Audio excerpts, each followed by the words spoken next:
Deep within the jungles of Central America, where the air hums with insects and ancient ruins lie swallowed by roots, a civilization once turned its gaze upward. The Mayans didn't see the sky as empty. To them, it was alive, a sacred realm where gods moved as stars, where serpents slithered across the heavens as constellations, and where time itself flowed like a river of light. Every sunrise was more than a day beginning. It was a renewal of cosmic order. Every eclipse was not a shadow, but a battle between gods. Every star carried a message. They called the Milky Way the Wakachan, the great world tree. Its roots dug deep into the underworld, its branches stretched into the heavens. To stand beneath it was to stand in the center of existence itself. And so, they built temples not just as monuments of stone, but as instruments of the cosmos. They carved their myths into calendars that told not just of years, but of cycles that spanned millennia. The Mayans believed the sky was speaking, and they listened. The Mayans were not just farmers and warriors, they were watchers of the heavens. Imagine a people who, without telescopes or satellites, mapped the movements of the stars with such precision that even today, astronomers marvel at their accuracy. High above the jungles, on the steps of pyramids like Chichen Itza and Copan, priests and astronomers stood in silence, their eyes fixed on the horizon. Night after night, they traced the slow dance of Venus, the wandering path of Mars, the cycles of the moon. To them, the cosmos was not separate from daily life. The planting of corn, the rise of kings, the fate of wars, all were tied to the heavens. A king's power was only legitimate if the stars confirmed it. A farmer knew when to sow and harvest by the turning of the constellations. The Dresden Codex, one of the few surviving Mayan books, reveals their obsession with Venus. They tracked its appearance as morning star and evening star with astonishing detail. To the Mayans, Venus was not just a planet, it was a god, a bringer of war, a herald of change. In their world, the sky wasn't just above them, it was within them. The Mayans lived by it, worshipped through it, and aligned their very cities with its rhythm. Standing in a Mayan plaza at night, surrounded by torches in the whisper of the jungle, one would feel it. The sense that time and stars were one.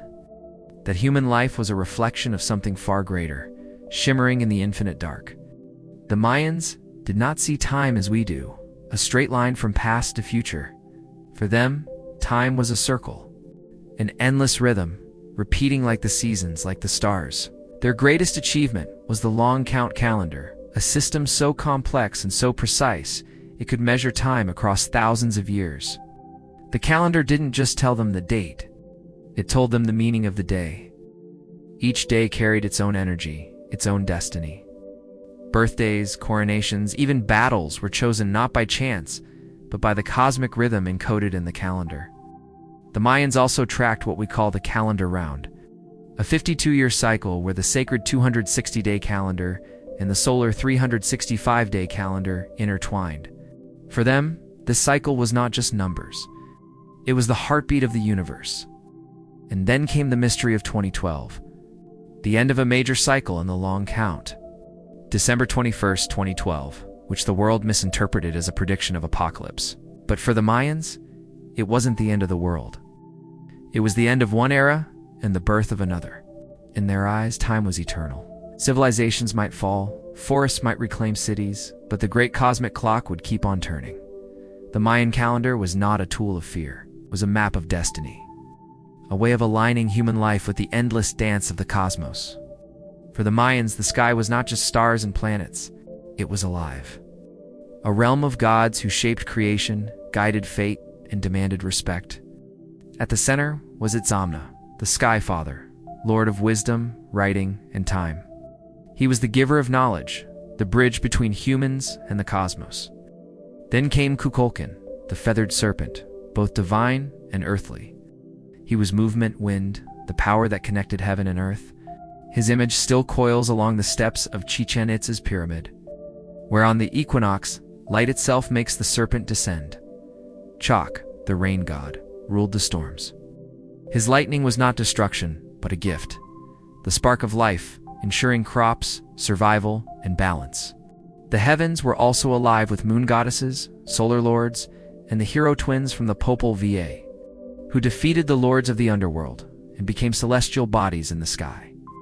To the Mayans, every sunrise was a rebirth of the sun god, every eclipse a battle of light and shadow, every star a message. Their gods were not distant. They were written into the stars themselves, watching, guiding, and shaping the rhythm of human life. For the Mayans, sacrifice was not cruelty, it was cosmic duty, sacred exchange between humans and the gods.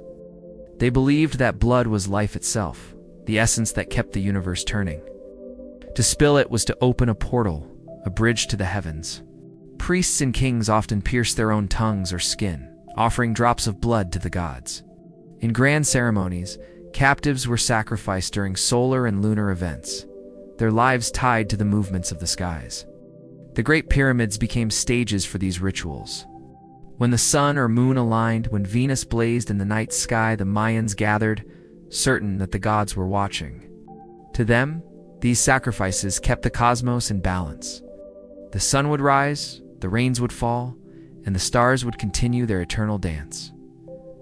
It may seem brutal to us today, but for the Mayans, it was survival. It was communion with the very heartbeat of the universe. The Mayans did not see time as endless. To them, history moved in cycles of creation and destruction. Each world had a beginning and an end. Their myths spoke of suns that had risen and fallen before our own, worlds swallowed by fire, flood, or darkness. And they believed the cosmos itself would one day erase and renew everything. Some scholars say the Mayans may have tracked comets, solar flares, eclipses with such precision that they foresaw cosmic dangers. Others believe their prophecies were misunderstood, especially the famous 2012 end of the world. To the Mayans, it was never the end, but the turning of an age, a cosmic reset, a reminder that nothing, not even the stars, lasts forever. Imagine living under a sky where every strange light, every streak of fire across the heavens, carried the weight of destiny. To the Mayans, the universe was alive, and at any moment, it could change everything. The Mayans didn't just build cities, they built cosmic instruments. At Chichen Itza, the Great Pyramid of Kukulkan rises like a stairway to the heavens. On the spring and autumn equinoxes, the setting sun casts a shadow down its steps, creating the illusion of a serpent slithering to earth. This was no accident. It was a message written in light and stone. Other temples aligned with solstices, lunar cycles, and even the planet Venus. They were living star maps, monuments that tied the people to the very rhythms of the universe. To walk through a Mayan city was to step inside a cosmic calendar, a reminder that human life was inseparable from the stars above. For the Mayans, their pyramids were not tombs or mere temples. They were bridges between worlds, stone prayers reaching out to the sky. The Mayan cities once pulsed with life, markets filled with traders, temples echoing with chants, skies alive with smoke from sacred fires, and then silence. Around the 9th century, the great cities began to fall. Temples were abandoned, plazas emptied, and jungles slowly swallowed the stone. What happened? Some say it was climate change. Centuries of drought that turned rivers into dust and crops into famine. Others believe it was political unrest and endless wars that drained their strength.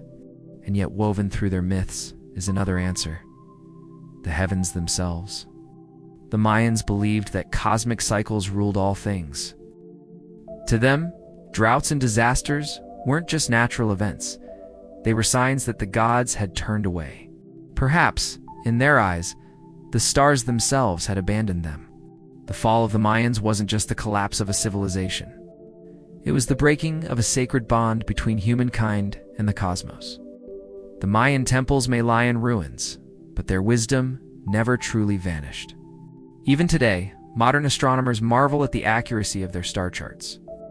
They tracked Venus with such precision that it rivals today's technology. Their calendars, carved into stone, still inspire scholars and seekers who see time not as a straight line, but as a cycle, an endless rhythm of beginnings and endings. In Central America, the descendants of the Mayans still tell the stories of Itzamna, Kukulkan, and the gods who shaped the heavens. Rituals tied to planting, rain, and the stars still echo through villages, keeping alive the voices of their ancestors. And in science, the Mayans left an invisible mark. Their belief that the cosmos is alive, that the universe has rhythm and order resonates with our modern discoveries about cycles of the sun, the stars, and the galaxies beyond. The Mayans may be gone, but their legacy continues to shine, etched not just into stone but into the very sky they once worshipped. The jungles swallowed their temples, the rains washed over their cities, the Mayan Empire fell silent. But the stars they worshipped, still burn above us, untouched by time. Every night when we look to the heavens, we are gazing upon the same constellations the Mayans once traced with their eyes and etched into their sacred calendars. Their voices may be lost, but their vision of the cosmos still whispers across centuries. A reminder that civilizations may rise and fall, but the universe endures, patient, eternal, and watching. Perhaps in every star that flickers, the Mayans are still speaking, waiting for us to listen. The Mayans vanished into silence, but the stars they worshipped still burn above us. The question is, are we ready to listen?